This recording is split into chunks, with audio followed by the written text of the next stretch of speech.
noite, meus irmãos. Hoje nós vamos estudar no capítulo 5, Bem-aventurados os aflitos, o item 20, a felicidade não é deste mundo, e o item 21, perda de pessoas amadas e mortes prematuras.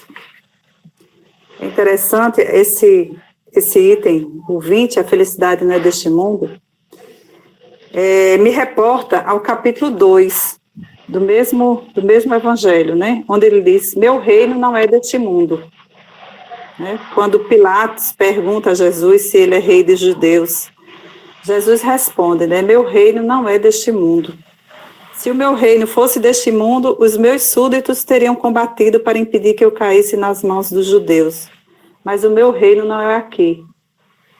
E continuando, no capítulo 3, ele fala também que há muitas moradas na casa do meu pai. E no capítulo 4, ele diz, ninguém poderá ver o reino de Deus se não nascer de novo.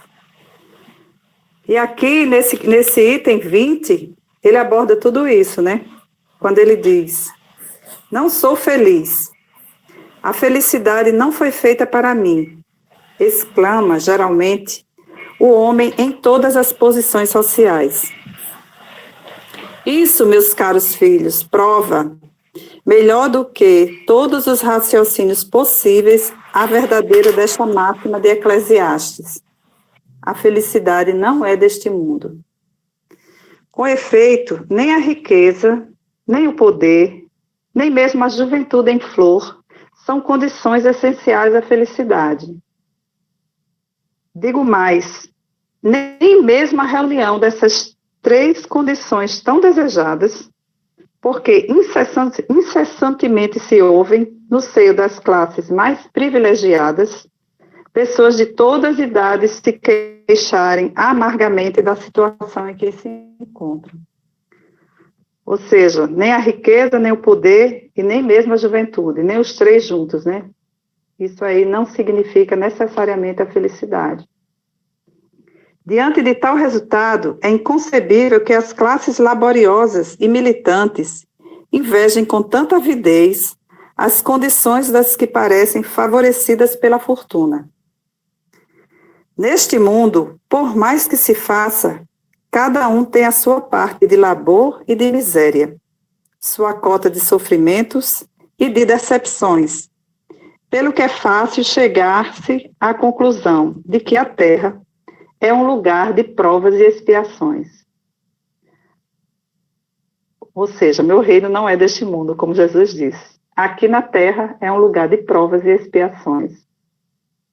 Assim, pois, os que pregam que a terra é a única morada do homem e que somente nela e numa só existência lhe é permitido alcançar o mais alto grau das felicidades que a sua natureza comporta, iludem-se e enganam os que escutam, considerando-se que está demonstrado, por experiência multissecular, que só excepcionalmente esse globo apresenta as condições necessárias à completa felicidade do indivíduo.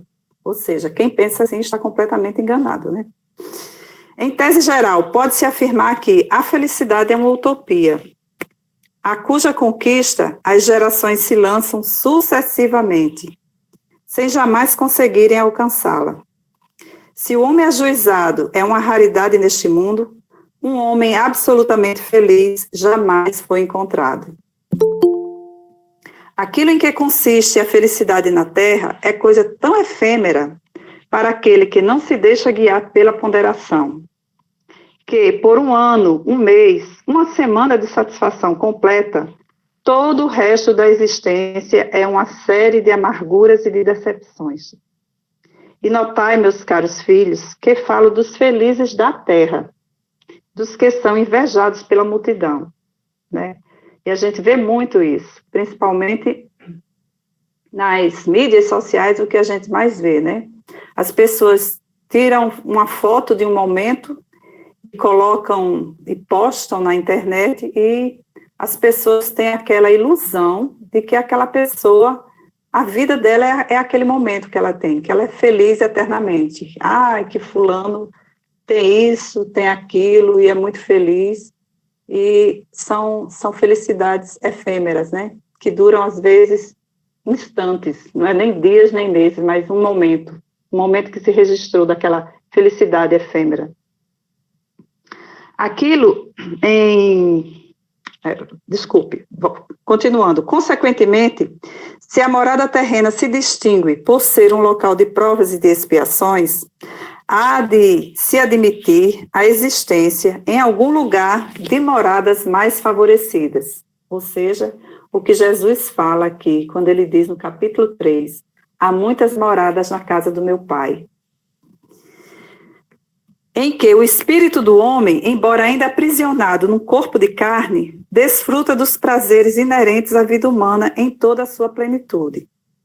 É por isso que Deus semeou no vosso turbilhão esses belos planetas superiores, para os quais os vossos esforços e as vossas tendências vos farão gravitar um dia, quando estiverdes suficientemente purificados e aperfeiçoados. Então, quando os nossos espíritos chegarem nesse nível de purificação e aperfeiçoamento, nós iremos conhecer esses planetas superiores, né? Porque, por enquanto, nós ainda estamos aqui no planeta Terra, um planeta de expiação. Todavia, não deduzais das minhas palavras que a Terra esteja destinada para sempre a ser uma penitenciária. Então, ainda resta esperança. Não, certamente. Dos progressos realizados, podeis facilmente deduzir os progressos futuros e dos melhoramentos sociais conquistados, novos e mais fecundos melhoramentos.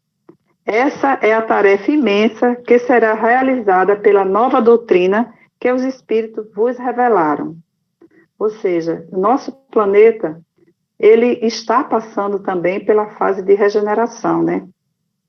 Assim, pois, meus queridos filhos, que uma santa emulação vos anime, esse é um convite que eles nos fazem, a cada um de vós se despoje do homem velho. Consagrai-vos todos à propagação do Espiritismo, que já deu início à vossa própria regeneração. É um dever fazer que os vossos irmãos participem dos raios dessa luz sagrada. Mãos, pois, à obra, meus queridos filhos. Que nesta reunião solene, todos os vossos corações aspirem a esse grandioso objetivo de preparar para as futuras gerações um mundo em que a felicidade não seja mais uma palavra vã. François Nicolas Madeleine, Cardeal de Morlot, Paris, 1863. Então, é esse convite que eles nos fazem, né? Que nós nos despojemos desse homem velho, né? E que diante da nossa doutrina, que nós possamos, então, partilhar esse nosso conhecimento com os nossos irmãos, para que essa felicidade, então, seja alcançada por todos, né? E aqui no Livro dos Espíritos, aqui no livro 4º, capítulo 1, ele fala sobre penas e gozos terrenos, e tem a questão aqui, 920, onde Kardec pergunta: o homem pode gozar na terra de uma felicidade completa? E os espíritos respondem: não, pois a vida que lhe foi dada como prova ou expiação, mas dele depende abrandar os seus males e ser tão feliz quanto se pode ser na terra, né? Então, a felicidade completa aqui na terra nós não vamos atingir, mas nós poderemos abrandar os nossos males, né? Tentarmos nos purificar, nos regenerar, a fim de que a gente possa, assim, ter a felicidade possível que podemos ter aqui na Terra. E aqui, meus irmãos, eu peguei do livro Renovando Atitudes, tem o capítulo 2, Ser Feliz, onde ele trata dessa questão da felicidade. E eles nos diz o seguinte: as estradas que nos levam à felicidade fazem parte de um método gradual de crescimento íntimo, cuja prática só pode ser exercitada pausadamente, pois a verdadeira fórmula da felicidade é a realização de um constante trabalho interior. Ser feliz não é uma questão de circunstância, de estarmos sozinhos ou acompanhados pelos outros, porém de uma atitude comportamental em face das tarefas que viemos desempenhar aqui na Terra. Nosso principal objetivo é progredir espiritualmente e, ao mesmo tempo, tomar consciência de que os momentos felizes ou infelizes de nossa vida são resultado direto das atitudes distorcidas ou não vivenciadas ao longo do nosso caminho. No entanto, por acreditarmos que cabe unicamente a nós a responsabilidade pela felicidade dos outros, acabamos nos esquecemos de nós mesmos. Como consequência, não administramos, não dirigimos e não conduzimos nossos próprios passos. Tomamos como jugo deveres que não são nossos e assumimos compromissos que pertencem ao livre-arbítrio dos outros. O nosso erro começa quando zelamos pelas outras pessoas e as protegemos, deixando de segurar as rédeas de nossas decisões e de nossos caminhos. Construímos castelos no ar, sonhamos e sonhamos irrealidades, convertemos em mito a verdade e, por entre ilusões românticas, investimos toda a nossa felicidade em relacionamentos cheios de expectativas coloridas, condenando sempre a decepções crônicas. Ninguém pode nos fazer felizes ou infelizes. Ninguém. Somente nós mesmos é que regemos o nosso destino. Nós somos donos do nosso destino e não podemos botar a responsabilidade da felicidade ou da infelicidade no outro. Assim sendo, sucessos ou fracassos são subprodutos de nossas atitudes construtivas ou destrutivas. A destinação do ser humano é ser feliz, pois todos fomos criados para desfrutar a felicidade como efetivo patrimônio e direito natural. O ser psicológico está fadado a uma realização de plena alegria, mas, por enquanto, a completa satisfação é de poucos, ou seja, somente daqueles que já descobriram que não é necessário compreender como os outros percebem a vida, mas sim como nós percebemos, conscientizando-nos de que cada criatura tem uma maneira única de ser feliz. Para sentir as primeiras ondas do gosto de viver, basta aceitar que cada ser humano tem um ponto de vista que é válido, conforme a sua idade espiritual. Para ser feliz, basta entender que a felicidade dos outros é também a nossa felicidade, porque todos somos filhos de Deus, estamos todos sob a proteção divina e formamos um único rebanho, do qual, conforme as afirmações evangélicas, nenhuma ovelha se perderá. É sempre fácil demais culpar um cônjuge, um amigo ou uma situação pela insatisfação da nossa alma, porque pensamos que, se os outros se comportassem de acordo com os nossos planos e objetivos, tudo seria invariavelmente perfeito. Esquecemos, porém, que o controle absoluto sobre as criaturas não nos é vantajoso e nem mesmo possível.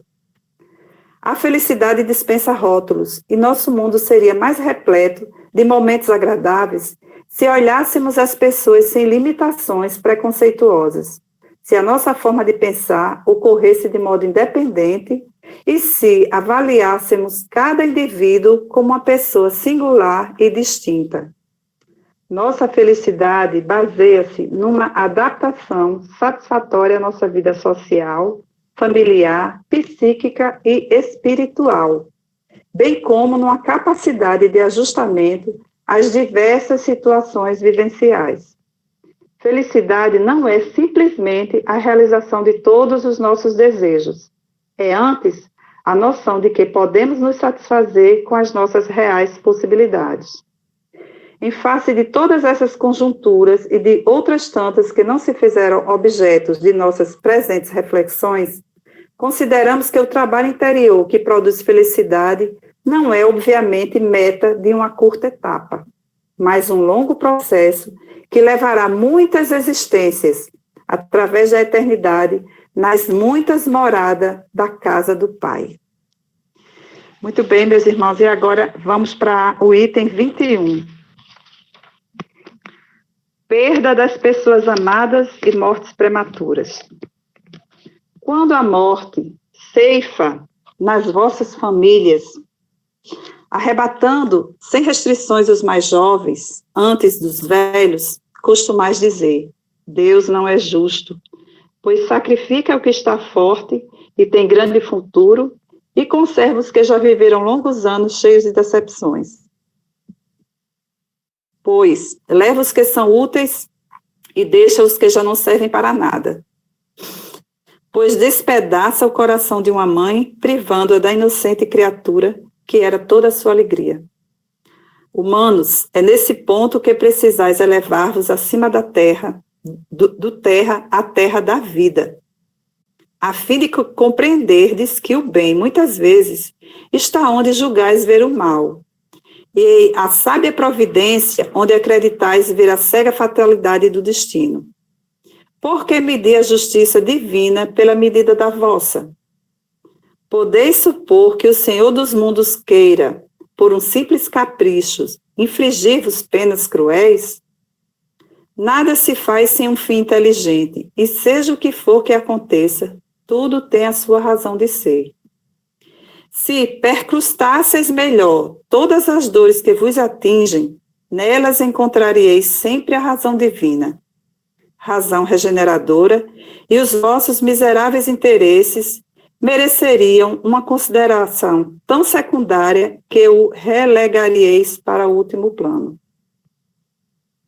Crede-me, a morte é preferível, numa encarnação de 20 anos, a esses desregramentos vergonhosos que desolam as famílias respeitáveis, ferem o coração da mãe e fazem que os cabelos dos pais embranqueçam antes do tempo. Quase sempre, a morte prematura é um grande benefício que Deus concede àquele que se vai, e que, assim, se preserva das misérias da vida ou das seduções que talvez o arrastassem à perdição. Aquele que morre na flor da idade não é vítima da fatalidade. É que Deus julga não convir que ele permaneça por mais tempo na terra. É uma terrível desgraça, dizeis, que uma vida tão cheia de esperanças seja cortada tão cedo. De que esperanças quereis falar? Das da terra, onde aquele que se foi podia brilhar, abrir caminho e enriquecer? Sempre essa visão acanhada, incapaz de elevar-se acima da matéria. Sabeis qual teria sido a sorte dessa vida, tão cheia de esperanças em vossa opinião? Quem vos diz que ela não estaria saturada de amarguras? Então, não levais em conta as esperanças da vida futura, a ponto de preferirdes a da vida efêmera que arrastais na terra? Supondes, então, que mais vale uma posição elevada entre os homens do que entre os espíritos bem-aventurados? Em vez de vos queixardes, alegrai-vos quando for agradável a Deus retirar um dos seus filhos deste vale de misérias. Não seria egoísmo desejardes que ele aí continuasse para sofrer convosco? Ah, essa dor se concebe naquele que não tem fé e que vê na morte uma separação eterna. Mas vós, espíritas, sabeis que a alma vive melhor quando desembaraçada do seu invólucro corpóreo. Mães, sabeis que vossos filhos bem-amados estão perto de vós. Sim, estão muito perto. Seus corpos fluídicos vos envolvem, seus pensamentos vos protegem, e a lembrança que deles guardais os transporta de alegria. Mas as vossas dores desarrazoadas também os afligem, porque denotam falta de fé e constituem uma revolta contra a vontade de Deus.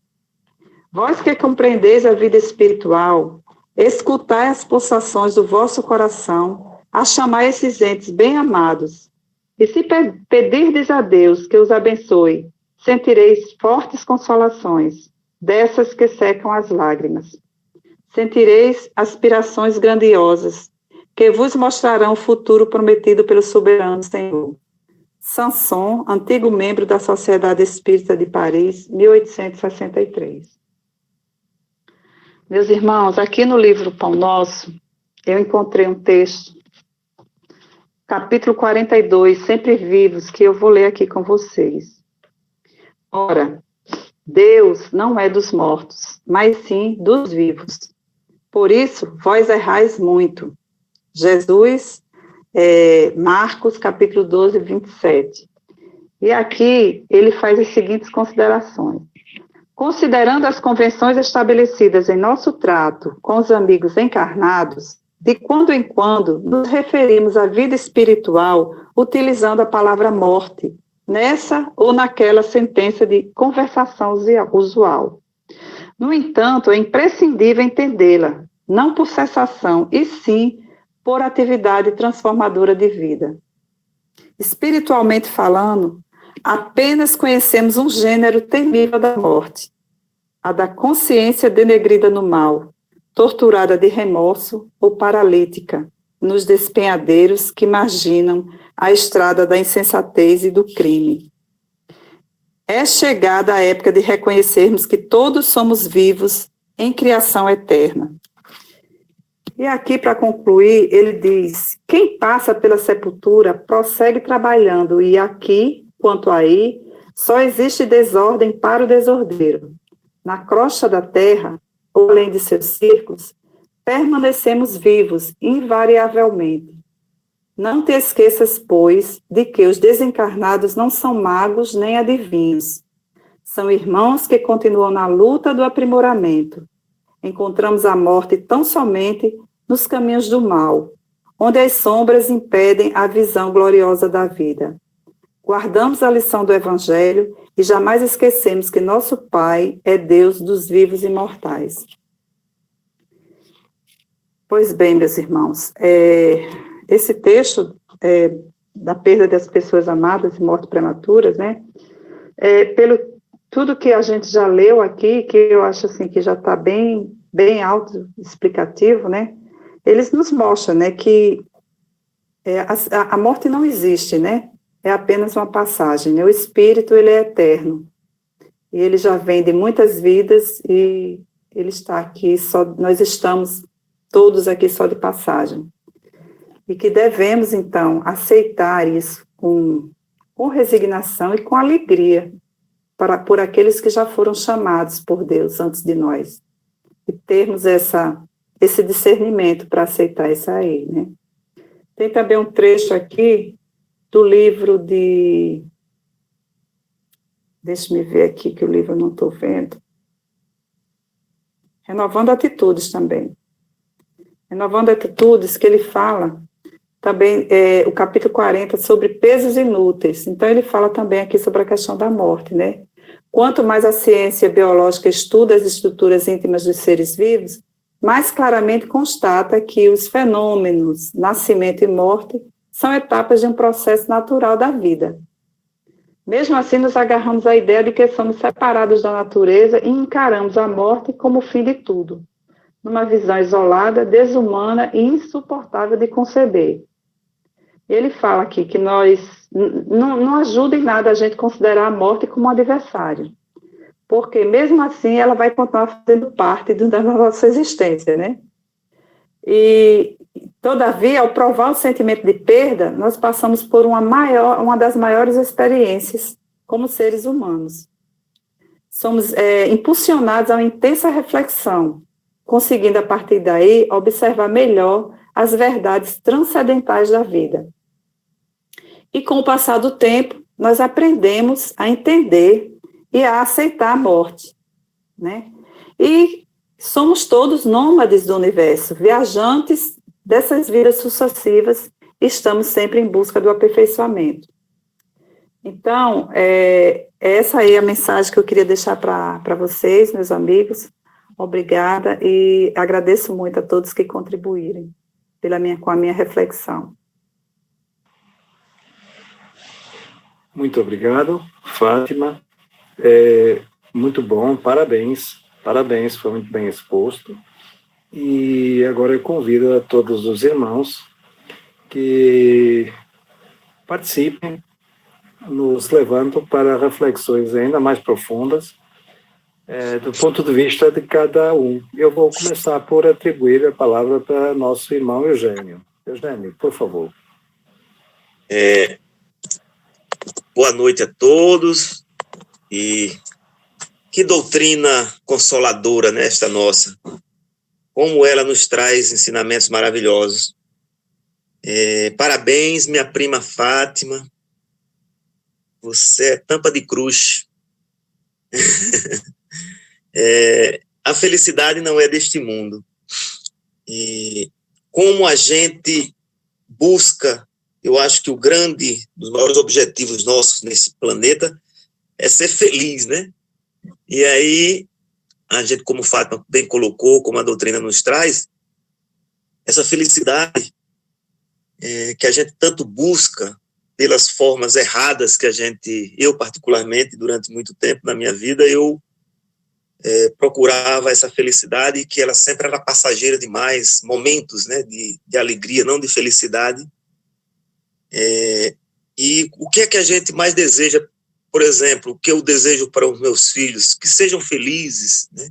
A gente sabe que quando a gente está feliz, eu sei que essa felicidade plena realmente não é deste mundo, mas quando a gente é feliz, a gente é capaz de transformar o mundo, né? A motivação, nós passamos a resolver as coisas com uma certa facilidade impressionante, e eu acredito sim de que a gente pode começar a ser feliz ainda por aqui, né?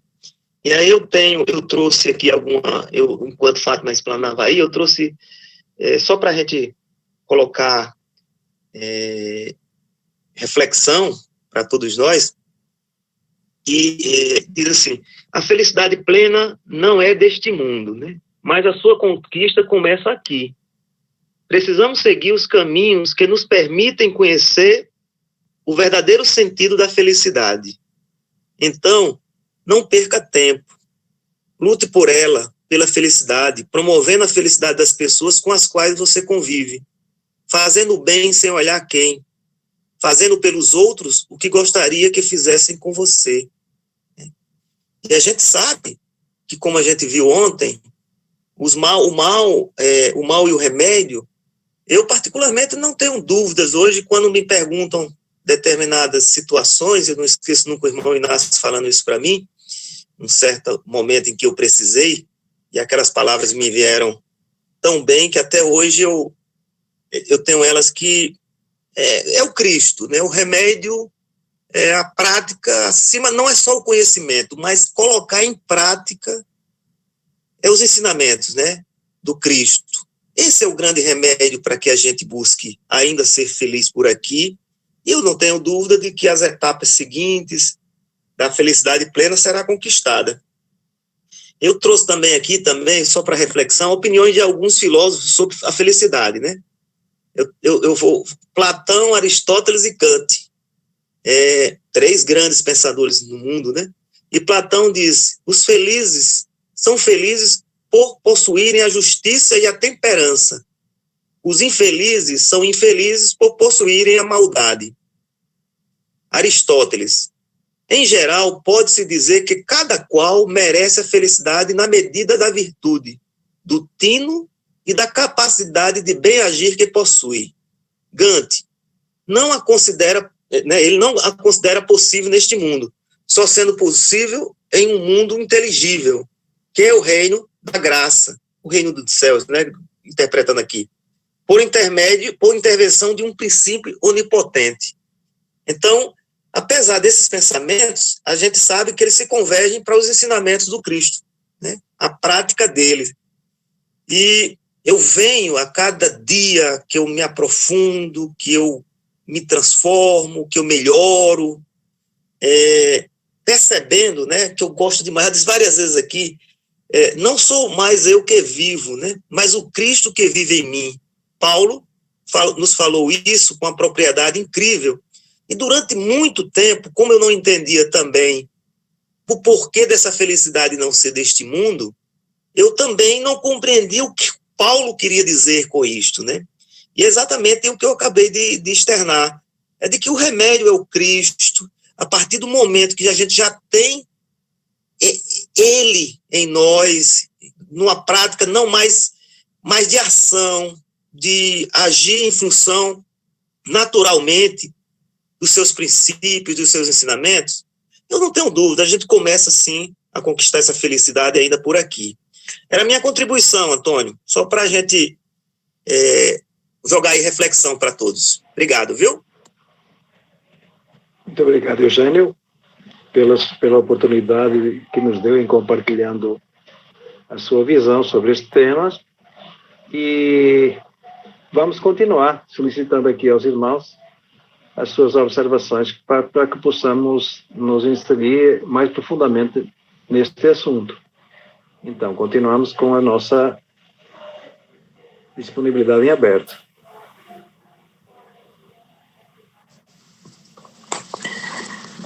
Boa noite a todos. Boa noite, Tony, seja bem-vindo. Pode falar. Esse ponto que o Eugênio comentou agora me lembrou uma palestra do Haroldo Dutra, onde ele contou uma história que um médico muito bem sucedido, né, cheio de posse, teve a oportunidade de conversar com o Chico Xavier, e ele perguntou: mas Chico, eu sou tão rico, minha família é com saúde, tenho posse, mas me falta algo dentro de mim que não me completa.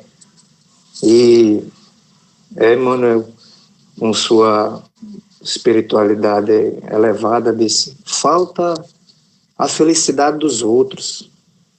Então, é isso que o Eugênio comentou aí. Às vezes a gente foca demais na matéria, né? E cadê o compartilhar, cadê o próximo? Será que nós não estamos sendo egoístas demais em só olhar para nós, para nossa família, para nossa parentela, para os que nos são caros, né? Então, uma reflexão, muito, completando aí o que o Eugênio falou, e esse ponto aqui de perca de pessoas amadas. É interessante, é muito consolador isso aqui, né? E no final, ele indaga aqui, né?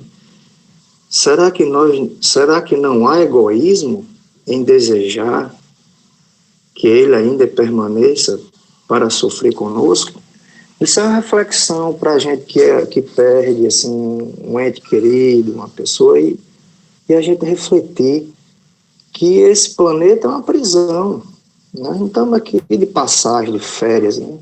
Estamos aqui para reparar equívocos de vidas anteriores, e aqui estamos. E às vezes a gente, por falta de conhecimento, por essa não se conformar com essa perca desse ente querido, às vezes a gente até prejudica ele no mundo espiritual, né? Talvez a gente, com esse apego aqui, dependendo de como esse parente nosso, esse ente querido desencarna, a gente, querendo de uma forma inconsciente, a gente impede dele se libertar desse terra a terra. Então é algo muito importante para a gente refletir e através da doutrina ter maior compreensão de que nós somos espíritos imortais. Então era a minha pequena contribuição aí nesse evangelho de hoje.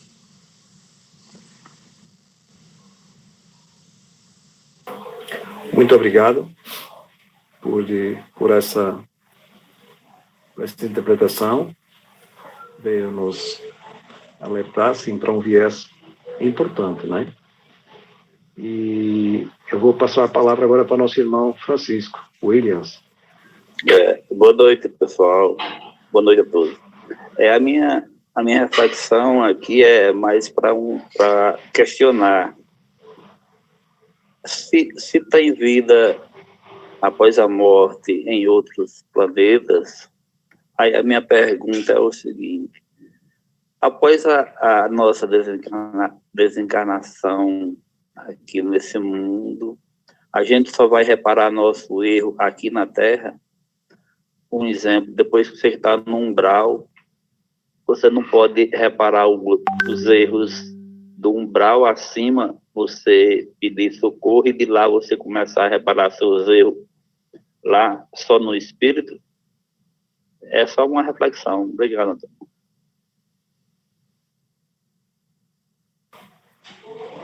Bom, irmão, é assim, a vida, ela existe após a morte, em primeiro lugar, tá? Jesus, ele nos demonstra, quando ele nos aparece aos seus apóstolos, 3 dias após materializado, né? Então, ele nos dá essa primeira notícia aí, que a morte é só uma mudança de estado, tá? Para o espírito, mas a nossa consciência, ela permanece, e permanece até com mais propriedade.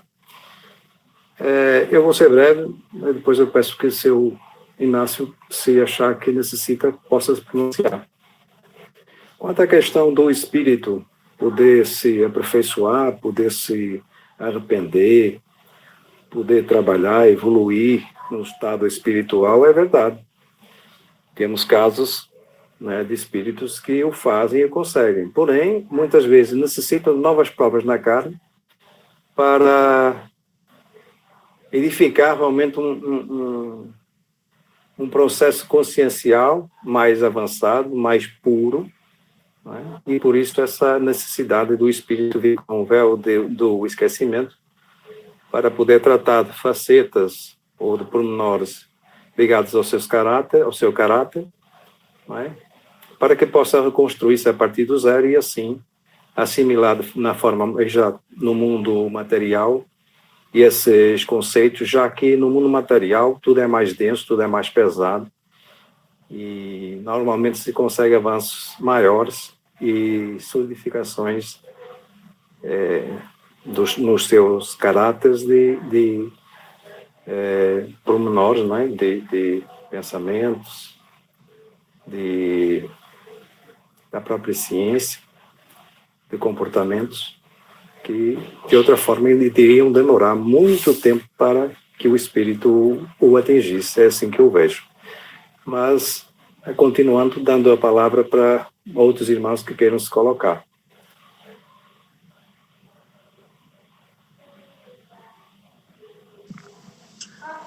Se me permite, Antônio, só uma colocação que o Francisco fez na pergunta dele, que não é necessariamente, Francisco, a gente esperar desencarnar, passar pelo umbral, ser socorrido, para a gente poder nos harmonizar com os nossos desafetos, não. Nós podemos fazer isso mesmo agora, encarnados, e que não precisa também, um exemplo, eu tenho um desafeto, eu não preciso ir até ele em corpo físico para tentar uma harmonização, não. Podemos começar espiritualmente, orando por ele, perdoando, com fervor. Então, não é necessário, assim, a gente desencarnar, passar por tudo isso para tentar nos harmonizar com o nosso desafeto, não.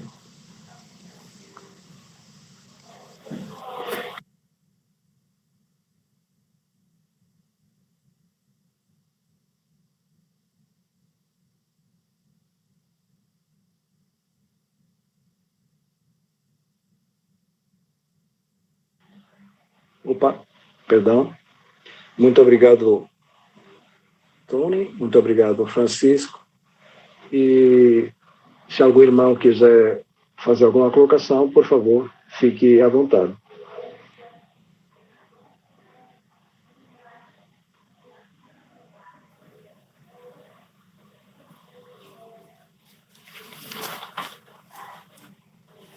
Bom, meus irmãos, então, me permitindo fazer aqui uma pequena colocação, coloco o seguinte: Pastor Inácio, o senhor deseja fazer alguma colocação? Com certeza. Então, por favor. Bem, meus irmãos, é muito gratificante essas nossas reuniões. Eu fico cada dia mais feliz de estar nessa reunião, de estar com vocês fazendo esse estudo. Por exemplo, na noite de hoje, eu parabenizo a nossa irmã Fátima pela exposição perfeita que ela fez, as associações que ela fez. A felicidade não é deste mundo. Ela foi lá para o capítulo 2 e associou: a meu reino não é deste mundo. E ela foi fazendo vinculações que mostram para nós a grandiosidade da doutrina espírita. Eu aprendi com ela hoje, e é uma frase que eu vou guardar, é que nós somos nômades do universo. Olha só. Depois de velho, eu estou aprendendo coisas com vocês. Somos nômades do universo. E aprendi com o Tony agora, a colocação que ele fez, justamente que a gente deve se preocupar com a felicidade dos outros. Sim, está faltando a felicidade dos outros. E a beleza da doutrina é algo que surpreende. E aqui a gente vê o seguinte: como cada um daqueles nossos irmãos que estão nas casas espíritas se colocando como espíritas precisam entender o papel que estão para executar.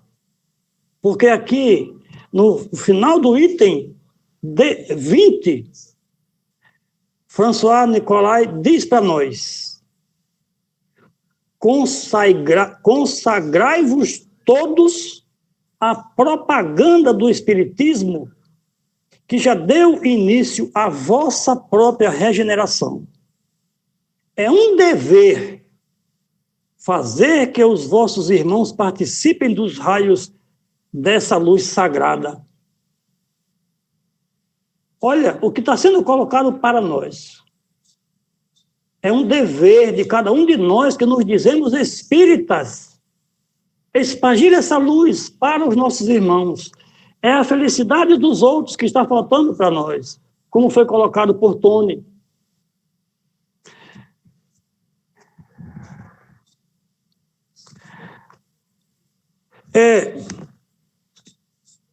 Todavia, não deduzais das minhas palavras que a terra esteja destinada para sempre a ser uma penitenciária.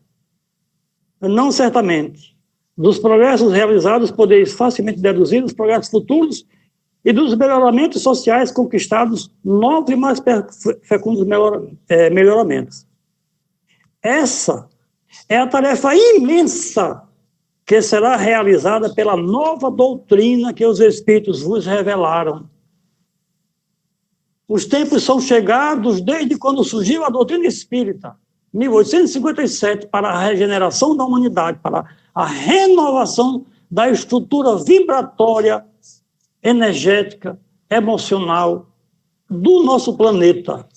E, como é a cada um segundo as suas obras, eu preciso fazer a minha parte.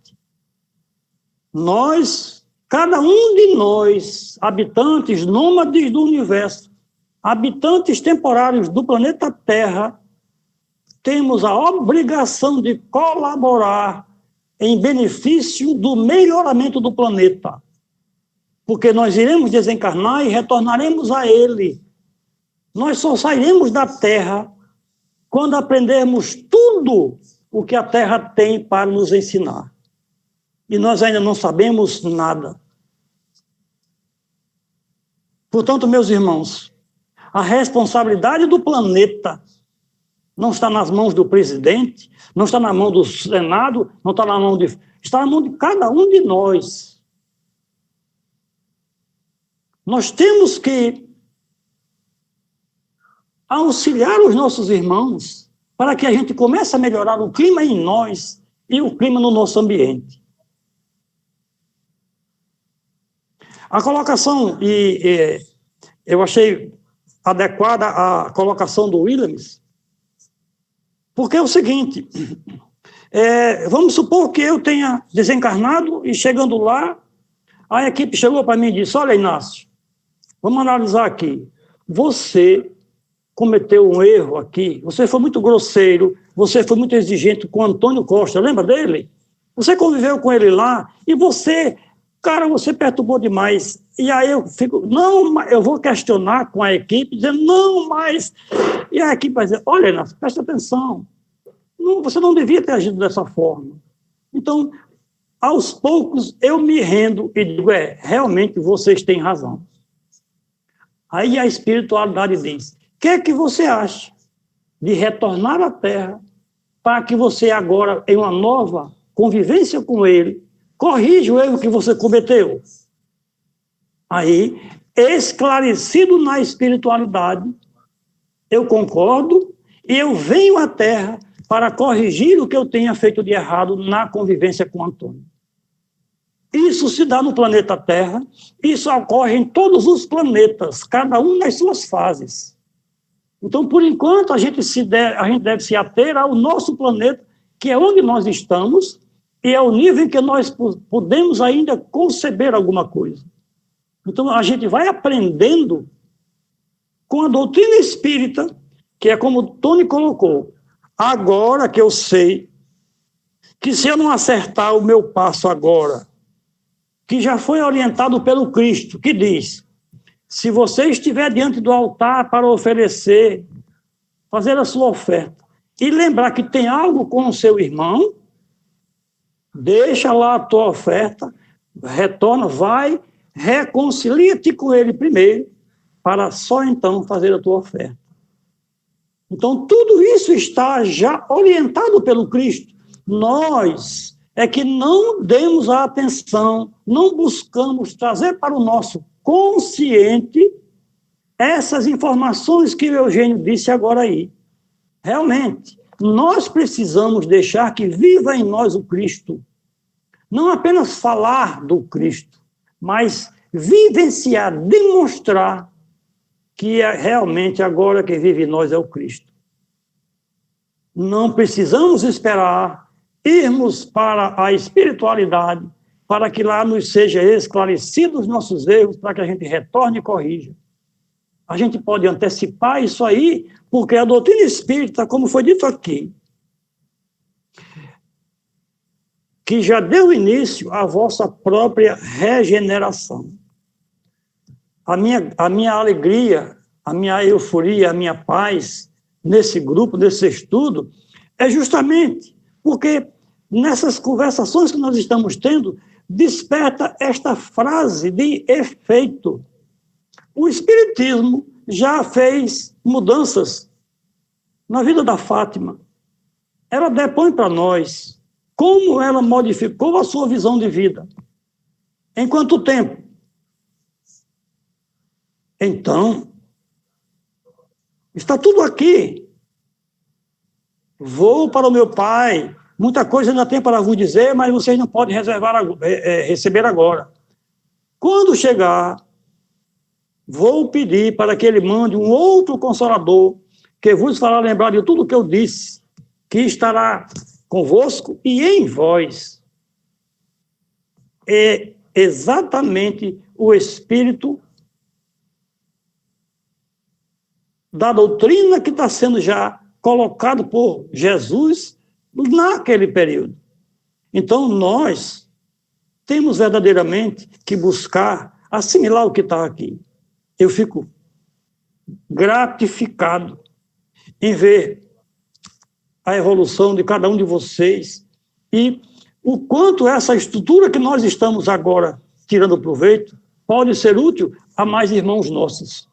Nós estamos cumprindo com a nossa tarefa. É um dever fazer que os vossos irmãos participem dos raios dessa luz sagrada. É isso que tem que ser entendido por cada um de nós que se dizem espíritas. Jogar de lado a questão do orgulho, do eu sou o cara, eu sou o palestrante, eu sou isso, eu sou aquilo outro. reparta com seus irmãos o conhecimento da doutrina, e aí sim você está fazendo a parte que ele toca. Me perdoe pela extensão do meu comentário, mas eu não pude guardar. Obrigado. Muito obrigado a todos, a Fátima, pelo seu bom trabalho, pela sua dedicação e pela sua sempre disponibilidade, né, com um sorriso e sempre grata a essas oportunidades. E eu sou muito grato a todos vocês e queria só dividir com vocês o que eu aprendi. A felicidade não é deste mundo. Eu entendo que a felicidade absoluta, a felicidade verdade que Jesus nos traduz no seu aspecto mais elevado, realmente ela não é deste mundo. Mas não nos enganemos, meus irmãos. Existe neste mundo a felicidade relativa. É aquela para a qual eu estou adequado, aquela que eu estou capaz de entender e viver nela, tá? E para isso, o que é que eu tenho que ter? Duas qualidades, duas virtudes, né? Pelo menos, né? Que é humildade e resignação. Porque aí eu vou passar a ver que a felicidade realmente existe neste mundo. Tá ok? Isso aí nós temos exemplos de vida, né? Em vários irmãos que a gente viu, a gente já disse aqui várias vezes, Madre Teresa, Chico Xavier, que foram homens de serviço, doados, né? Doadores de tudo e extremamente felizes. Não nos enganemos, não quer dizer que nós não tenhamos as nossas dores, mas nós podemos ter dores, ter sofrimentos e ainda assim ser felizes. Isso não é um estado, a felicidade não é um estado físico, é um estado de alma, é um estado de espírito. Isso foi o que eu entendi. Quanto à questão seguinte do estudo, perda de pessoas amadas, mortes prematuras, eu vejo como nossas premissas são falhas. Quando as analisamos, nessas situações que se nos colocam diariamente, não é? De forma micromônica, ou seja, micro e isolada e restrita. Nós fazemos os nossos julgamentos sem saber o que é que está acontecendo. Então, nós sofremos pela nossa própria ignorância. Nós ajuizamos sem conhecermos as verdades absolutas. Tá? Então, aí eu volto a usar uma expressão, que é, o nosso conhecimento é relativo. Então, nós devemos procurar a razão na doutrina. E a doutrina, ela é de uma beleza fantástica e de um conhecimento, de uma instrução magnífica. Eu peço licença para ler aqui, eu sei que já está um pouquinho tarde, mas eu peço perdão de vocês. É uma pequena poesia do Espírito Francisca Teresa, referindo-se ao Evangelho segundo o Espiritismo. Quando estou tão triste, sem vontade de sorrir, só tu, meu amigo, podes me ajudar. Cada vez que te pego, conquistas meu coração, dás brilho aos meus olhos, fazes-me amar os meus irmãos. És o remédio que preciso para deixar de sofrer. És o meu paraíso, razão do meu viver. Quando estou triste, sempre te busco, e quando te leio, sempre medito. És meu amigo, és meu irmão, Evangelho querido, perfume do meu coração. Meus irmãos, grato por esta oportunidade e ainda assim, no ar, por esta linda poesia e pelo que o significado do Evangelho e da doutrina tem nas nossas vidas hoje. Hoje somos pessoas diferentes, claro, com muito caminho pela frente, mas a nossa gratidão a esses seres, aos nossos mentores, à equipe espiritual, a Jesus, por tudo o que está acontecendo com cada um de nós. E que